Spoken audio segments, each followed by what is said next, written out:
son, c'est bon? C'est bon. Ok, salut Claude. Salut. Tu pourrais en deux mots nous dire d'où tu viens? Oui, alors moi je suis Claude Grégoire, je viens du Québec et je suis un grand amateur de rock progressif. D'accord. Tout à l'heure, tu m'as cité cinq ou six groupes qui étaient pour toi des références au départ. Ça me plairait bien que tu lui parles d'eux. Ben disons que moi j'ai mentionné des groupes qui étaient les groupes qui faisaient consensus au niveau du rock progressif, qui sont tous des groupes britanniques, donc King Crimson, Pink Floyd, Genesis, Emerson Lake and Palmer, Jethro Tull. Il y a aussi souvent Gentle Giant qui est mentionné comme groupe référence. Alors, donc ça, c'est les groupes qui font un peu consensus dans le milieu du rock progressif comme étant des vrais groupes de rock progressif. Et quelle est la différence entre les vrais groupes de musique progressive et les faux groupes? Ah, ça, personne ne le sait. C'est un des grands problèmes du rock progressif. Les gens s'entendent généralement pour dire quel groupe est progressif, mais quand on vient le temps de parler de pourquoi c'est progressif, tout le monde y va d'une explication plus ou moins bidon et personne ne met vraiment le doigt dessus. Moi, j'ai écouté beaucoup de ces groupes-là pour essayer de justement trouver ce qui pouvait les rapprocher, ce qu'il y avait en commun. Et on s'est rendu compte que c'est au niveau de la structure que ça se passe. C'est-à-dire que contrairement au format radiophonique qu'on est habitué d'entendre, où on a une structure cyclique qui est une répétition d'un couplet, refrain, et on boucle. Comme ça, habituellement, le rock progressif, c'est une sorte de musique qui te propose un voyage. C'est-à-dire que tu as un point de départ et là, il y a un développement qui va t'amener à une conclusion. Un peu comme le modèle classique, d'ailleurs, comme une symphonie. D'ailleurs, il y a les deux modèles qu'on prend soin. Il y a le modèle symphonique où tu vas avoir habituellement trois ou quatre sections dans la musique qui vont développer une première idée musicale, puis une deuxième. Après ça, il y a un développement et à la fin, on va conclure en reprenant le premier thème. Ça, c'est une des structures qui est beaucoup utilisée, qu'on retrouve dans beaucoup de pièces de, justement, de Genesis, d'Emerson, Lake and Palmer, de Pink Floyd même. Et aussi une formule qu'on appelle plus à développement, comme le boléro de Ravel, par exemple. Donc, une, euh, une structure musicale qui sous-tend le soliste et qui va donner un fond qui est assez répétitif, mais qui va permettre aux instrumentistes de développer des idées. Alors, c'est les deux formats qui sont les plus courants dans le rock progressif. Et c'est ça, d'après moi, qui définit le rock progressif, non pas comme genre musical, mais comme forme musicale, ce qui est très, très différent. Ce qui fait qu'on peut avoir du heavy metal qui est progressif, comme on peut avoir de la musique folklorique qui est progressive, ce qui est, je pense, particulier à ce type de musique, puis qu'on ne trouve pas ailleurs. D'accord. Mais est-ce que ce ne serait pas justement le handicap qui fait que cette musique n'est pas médiatisée, le fait que, comme tu dis, elle n'est pas structurée comme du commercial, couplet-refrain, c'est-à-dire donc que les gens n'arrivent pas à la retenir, à la siffloter dans la rue? Bon, ça c'est premièrement l'idée que la longueur des pièces peut empêcher la commercialisation, la structure, c'est quelque chose de complètement erroné.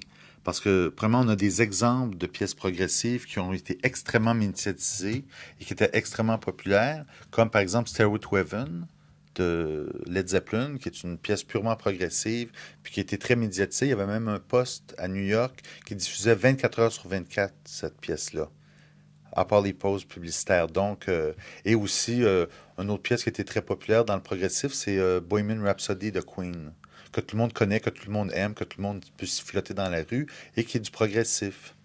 Et la longueur que d'autres ont peut-être mentionné de 3 minutes 30 pour la radio, c'était pas une contrainte de la radio, c'était une contrainte au départ du format des singles. Les 45 tours en vinyle ne pouvaient pas avoir plus de 3 minutes et quelques sur le single. Donc, les gens qui voulaient profiter de cette nouvelle diffusion-là devaient avoir cette contrainte supplémentaire-là de composer des trucs plus courts. Mais avant que ça arrive, ça, puis avant que la musique soit enregistrée, les gens faisaient des pièces très longues. Et même si c'est un phénomène très occidental, si on regarde plus en Orient, dans le Maghreb, en Asie, les musiques ethniques ou les musiques de ces gens-là, il n'y a pas de limite de temps comme ça. Ils peuvent jouer une musique pendant 1 heure, puis ils n'arrêtent pas. Donc, c'est vraiment le single qui a amené cette contrainte-là technique. Et après, ce qui est arrivé, c'est qu'il y a une industrie qui s'est développé et qui a complètement dénaturé la musique. Moi, je pense que la musique, au départ, la musique populaire est une musique progressive. Ça existait avant le rock'n'roll. Et les premiers Noirs qui ont commencé à chanter esclaves en Amérique, en construisant les voies ferrées, ils faisaient du progressif. Alors, ils partaient, il y en avait un qui allait donner une note basse continue, puis par-dessus ça, les vocalistes, ils improvisaient, puis ils développaient des longs thèmes, et ça durait... ils n'arrêtaient pas au bout de 3 minutes 30 pour mettre une pub, là. Ils continuaient. Donc, c'était progressif. Et l'industrie, qu'elle avait d'autres intérêts que de permettre aux gens de s'exprimer par la musique, est arrivée avec des contraintes, comme le format couplet-refrain. Justement, ça permet de rentrer rapidement un air accrocheur dans la tête des gens, et après, ils vont avoir le goût d'acheter le disque. Donc, ça, c'est arrivé par après. Mais ça n'a pas rapport avec la longueur de la pièce. Tu peux, si tu as 10 minutes pour rentrer Hey Joe des Beatles, là, ça durait au-dessus de 7 minutes. Et à la fin, les gens le fredonnaient. Donc, moi, je pense que c'est plus le truc des singles qui était le facteur qui a fait que c'était court. Mais, ceci dit, le progressif, il y en a beaucoup qui disent justement que c'est des pièces longues et tout ça, et c'est pas vrai. Il y a des pièces longues, il y a des pièces longues dans d'autres formats aussi. Hein. Le blues, il y a des pièces très longues. Le jazz, il y a des pièces très longues. Euh, je pense que c'est vraiment plus l'idée de structure. Il y a même dans les groupes progressifs actuels, il y en a beaucoup qui font des pièces très courtes, de même de moins de 3 minutes, puis qui sont purement progressives. Il y a même Flower Kings, ils ont fait une pièce de 57 secondes qui est du progressif. Alors, donc, c'est pas la longueur. Alors, où je suis un tout petit peu surpris, c'est que jusqu'à présent, on a beaucoup parlé de musique progressive, mais on ne parle jamais des paroles qui sont liées à la musique. Est-ce que les paroles sont progressives aussi? Bon, je dois te dire, par rapport à l'importance des paroles dans le rock progressif, je te dirais qu'au départ, je pense que ce qui distingue, là on parle dans le contexte d'une musique qui est dans une industrie de la musique, donc occidentale, euh, la musique progressive, à ce niveau-là, elle accorde plus d'importance à la musique. Il y a même un livre qui est écrit sur le rock progressif qui s'appelle Music is all that matters. Donc, et je pense qu'au départ, c'est ça. C'est vraiment un truc qui est beaucoup. Donc, c'est pas de la chanson. La chanson, habituellement, ça va plus s'arrêter sur le texte, alors que dans le rock progressif, et là, je dis c'est une généralité parce qu'il y a des textes formidables en progressif, mais on voit que la préoccupation première au début, c'est souvent la musique. Mais on retrouve dans le progressif beaucoup de thèmes récurrents qui sont des thèmes sur la mythologie beaucoup, donc des références beaucoup aux cultures anciennes, aussi beaucoup de références à une iconographie science-fiction, fantastique, mais qui est partagée par d'autres types de musique, comme dans la musique, toute la musique métal puise beaucoup dans les mythologies, puise beaucoup dans bon, des fois c'est des iconographies plus démoniaques, puis des trucs comme ça, mais il y a quand même une certaine familiarité entre le progressif et le métal. C'est pour ça qu'il y a d'ailleurs un sous-genre qui est le prog metal, qui est dans beaucoup de pays très, très, très, très célèbre, très populaire, même si c'est pas diffusé du tout dans les postes de radio. Donc vraiment, la musique progressive, elle porte bien son nom, puisque tu me parles de mythologie, ça pourrait être une continuation de cette mythologie grecque Oui. ou nordique. Ben, la structure progressive, c'est une structure qui, bon, en musique, est appliquée d'une certaine façon, mais justement, quand tu parles de mythologie, l'Iliade, l'Odyssée, ces trucs-là, c'est des structures très progressives aussi. C'est un voyage. Hein, c'est des récits de voyage. Alors, je pense que ça, le progressif, il travaille beaucoup sur cette idée-là de structure, de partir d'un point A, d'aller à un point B. Moi, ce que je trouve très, très, très intéressant dans le progressif, c'est l'idée des trajets qu'on nous propose. Alors, bon, dans les musiques à développement, habituellement, c'est des trajets qui sont plus... où on a comme une certaine routine qui s'installe quand on n'écoute pas comme il faut être plus attentif pour voir les développements du soliste. Mais il y a du rock progressif qui est très... qu'on appelle le principe de Frankenstein, où ils vont nous mettre toutes sortes de trucs qui, entre eux, sans avoir aucun rapport, mais qui vont être très habilement liés entre eux. Donc, on va de surprise en surprise. C'est comme des montagnes russes. On a des passages très agressifs, très rythmés. Après ça, on peut retomber un truc planant, très doux, et alterner comme ça, et sans qu'on s'en rende compte. Ça, je trouve ça intéressant. Moi, c'est ce qui m'intéresse dans la musique progressive, c'est de voir des gens qui me proposent un parcours où je vais avoir des surprises, où je ne sais pas à quoi m'attendre. Alors, c'est pour ça que c'est bête des fois, parce qu'il y en a qui font du progressif qui est peut-être moins inventif et où on sait toujours où ça va nous mener, on le voit venir d'avance, Il y en a qui sont très friands de ça, parce qu'ils sont comme en terrain de connaissance, et souvent on apprécie ce qu'on reconnaît. Mais ceux qui sont plus aventureux, comme moi, j'aime plus les trucs expérimentaux. Puis, donc, à ce moment-là, moi, j'aime ça être surpris, puis d'être bousculé quand j'écoute de la musique, puis qu'on me brasse un peu. Donc, ça, c'est très typique au rock progressif. Et c'est très difficile à faire passer à la radio, parce que la radio, il y a un autre phénomène technique, qui est le phénomène de la dynamique. C'est-à-dire que, comme dans la musique classique, on peut avoir des passages très doux et des passages très forts au niveau du volume sonore. Et à la radio, ça passe très difficilement à cause que, juste au niveau des capacités de l'onde porteuse, tu ne peux pas te permettre des grands extrêmes. Donc, habituellement, la musique en radio, elle est très compressée. Alors, la musique progressive, tout comme la musique classique, se prête mal à ce genre de triturage-là. Il y en a que ça passe bien. King Crimson, c'est déjà comme très compressé. Mais ceux qui font des trucs plus symphoniques, avec des passages doux, acoustiques, puis après qui viennent très violents, ça passe mal à la radio, de un, et de deux, la façon que les gens écoutent la radio. C'est très différent de l'écoute de mélomane où tu t'assois, tu mets tes écouteurs, t'écoutes. Souvent, la radio, dans notre contexte occidental, ça sert de tapisserie, de fond sonore aux activités humaines. Alors, tu as ça dans les centres d'achat, tu as ça dans les ascenseurs, tu as ça dans les rues. Et si cette musique-là a une dynamique trop grande, ben, à un moment donné, les gens pensent que la radio est fermée. Là, ils lèvent. Là, il y a un passage agressif. Là, merde, ils rebaissent. Et ils s'amusent comme ça. Donc, c'est pas bon. Donc, il faut que ce soit tout compressé. Donc, ça, je pense que c'est peut-être une autre des raisons pourquoi le progressif peut avoir une certaine forme de progressif, peut avoir de la difficulté à être diffusé à la radio. Mais ceci dit, il y a plein d'autres façons de diffuser qui sont autres que la radio, hein, dans les lieux de rencontres publiques, comme les cafés, les bars, tout ça. Les gens qui sont propriétaires d'établissements comme ça pourraient programmer des musiques progressives, puis les gens auraient un contact avec ça, ils pourraient l'apprécier. Il y en a des établissements qui font ça déjà, là.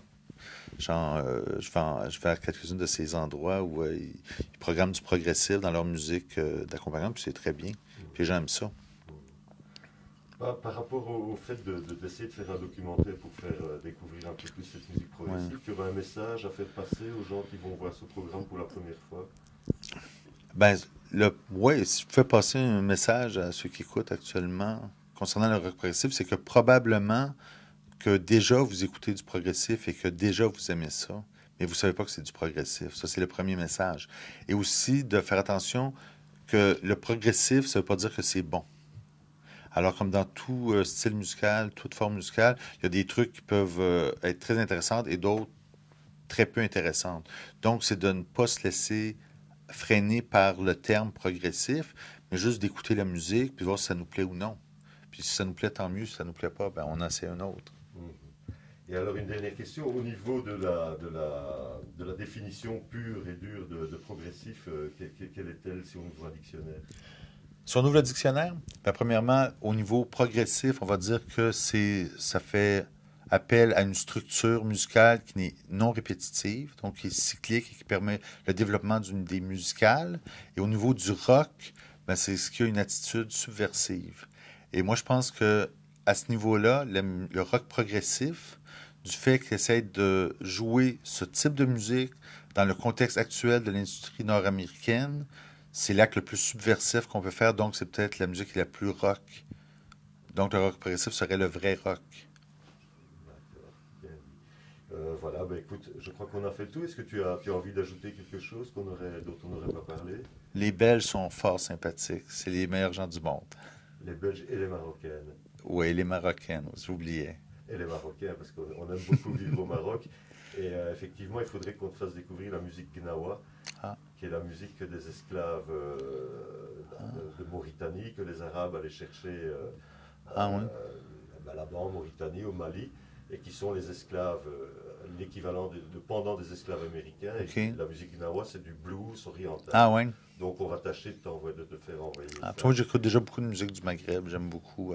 Ça n'a rien à voir avec la non. musique arabe, hein, c'est très très OK. différent. Hein. Voilà. Eh bien, je te remercie. Tu es d'accord que j'utilise des extraits de cette interview pour notre film documentaire? Jamais. Ben oui, c'est sûr. Merci. La musique populaire commerciale? Oui. Alors, ce qu'on oublie souvent C'est bon, ça va? Ouais, c'est bon. Ouais. Alors, ce qu'on oublie souvent dans la musique populaire commerciale actuelle, c'est que la musique n'est pas le produit. La musique, ça fait partie de l'emballage. C'est comme la pochette de l'album, c'est comme comment l'artiste s'habille. Le produit, c'est l'artiste. Donc la musique n'est qu'un véhicule. Alors que dans le progressif, le produit, le truc qu'on va chercher, c'est la musique. Et ça, c'est une distinction assez importante. Donc, c'est pour ça qu'il y a eu à un moment donné, beaucoup de groupes ont essayé, parce qu'ils étaient dans l'industrie. C'est ça le phénomène du progressif, c'est que le progressif est jamais mort.